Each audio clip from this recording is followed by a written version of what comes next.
We've been looking at Plato's arguments for the immortality of the soul, and so far, I have to say I haven't found them very compelling arguments. In a minute, I'm going to turn to an argument that at least strikes me as more interesting. It's more difficult to pin down where it goes wrong. But before we do, I want to make a last couple of comments about the argument we were considering at the end of last class. That was the argument from recollection. You recall the basic idea was that although objects in the ordinary, familiar, empirical world are not perfectly just, perfectly round, what have you, they're able to remind us of perfect justice, perfect roundness, and the like. And when Plato asks himself, how could that be? The answer he gives is, well, it's got to be that we were previously acquainted with the forms before our life in this world.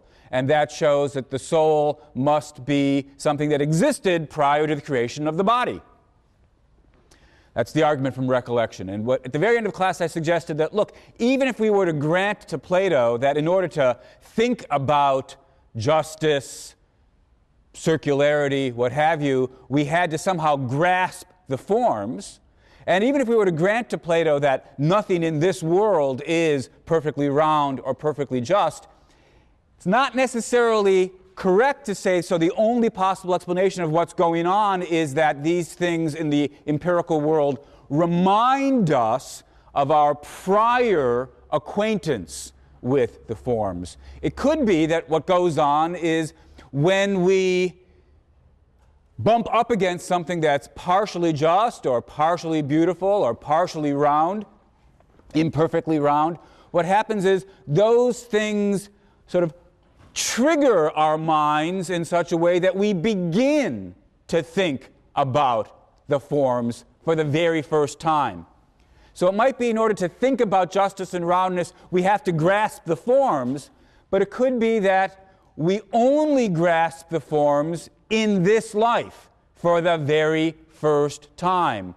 Exposure to the things that participate in the forms may nudge our minds or our souls in such a way that at that point, given that exposure, we begin to grasp the forms.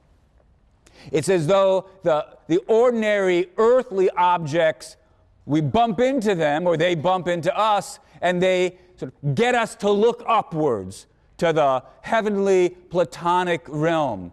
I don't mean literally upwards. It's not as though these things, the number 3 is up there, but if you accept the metaphor, sort of running into things in the empirical world, get our minds to start thinking about, for the first time, the heavenly realm of the Platonic forms and ideas.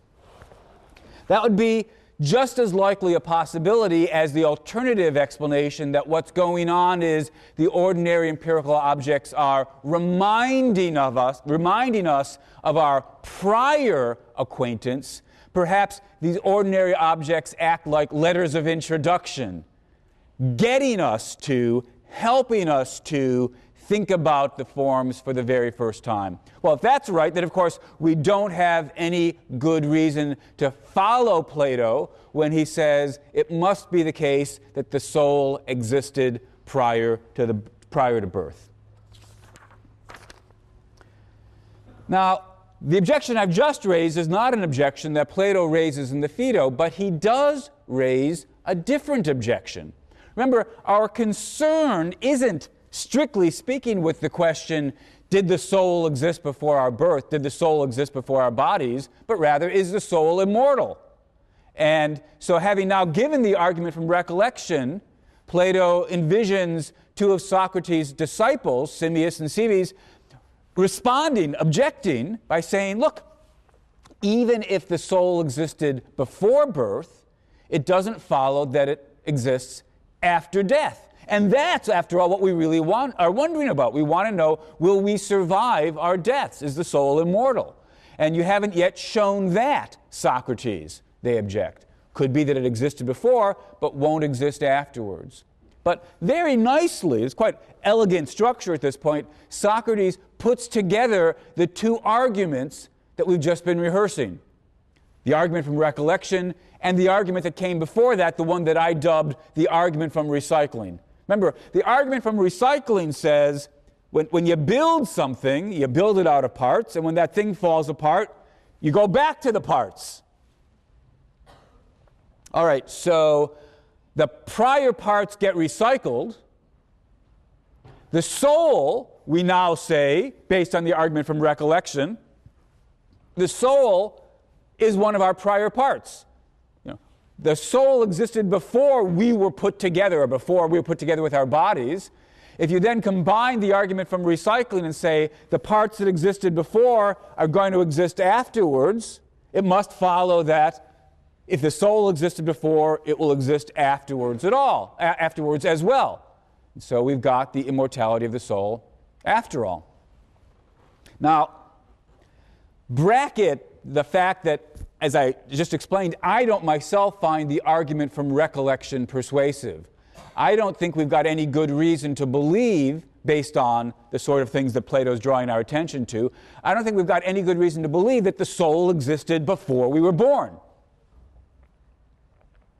But even if we grant him that, we shouldn't be so quick to conclude on the basis of combining the argument from recollection and the argument from recycling that the soul will continue to exist after the death of our bodies. After all, take a more familiar humdrum example. Cars are built out of non-cars, right? Cars get built out of engines and tires and steering wheels. And the engine's not a car. The steering wheel's not a car. So you build the car out of its parts. Now, the engine's a prior existing part. So can we conclude then that from the fact that sort of argument from recycling, parts get reused, get rebuilt, when cars get destroyed, its parts are still around, can we conclude from the argument from recycling and the fact that the engine is a prior existing part from which the car was built, that the engine will continue to exist forever after the destruction of the car? No, obviously you can't conclude that at all. Sometimes when cars get destroyed, the engine gets destroyed right along with it.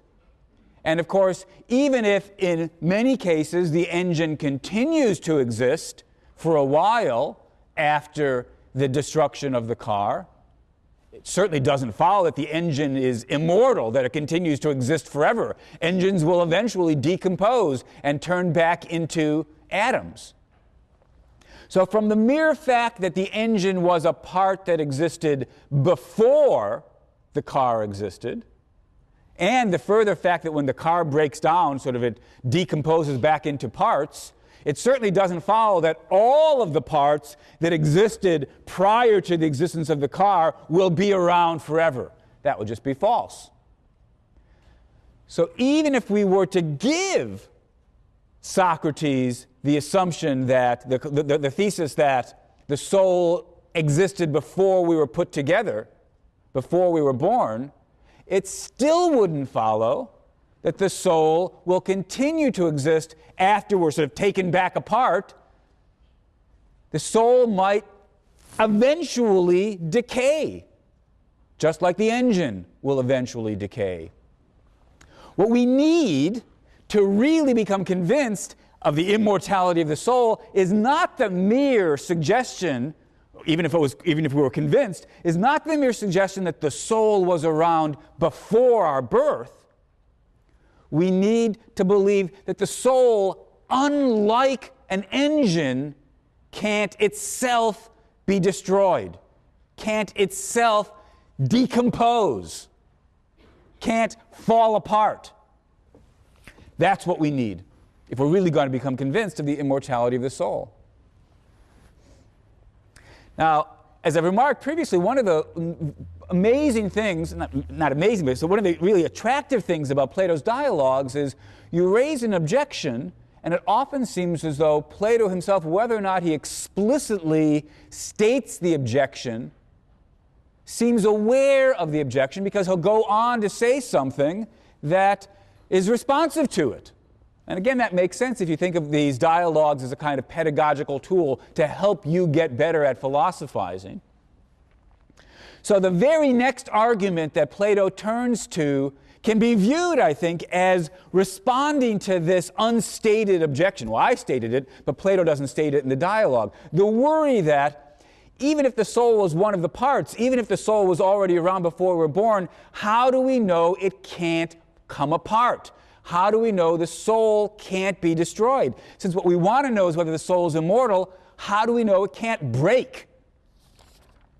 Plato's next argument then tries to deal directly with this worry. And it's a quite interesting argument.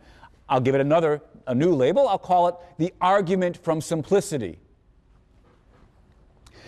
Socrates turns to a discussion of what kinds of things can break and what kinds of things can't break. What kinds of things can be destroyed and what kinds of things can't be destroyed. He thinks about examples, he surveys examples and tries to extract a kind of metaphysical principle from this. And then, as we'll see, he's going to use this principle to convince us, or to try to convince us, that the soul is immortal, it's indestructible. Well, lots of things can be destroyed. Here's a piece of paper. It can be destroyed. All right.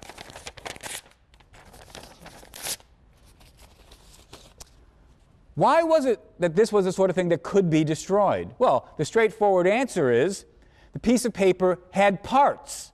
And in breaking it, in ripping it, what I literally did was I ripped one part from another. To destroy the piece of paper, I take its parts apart.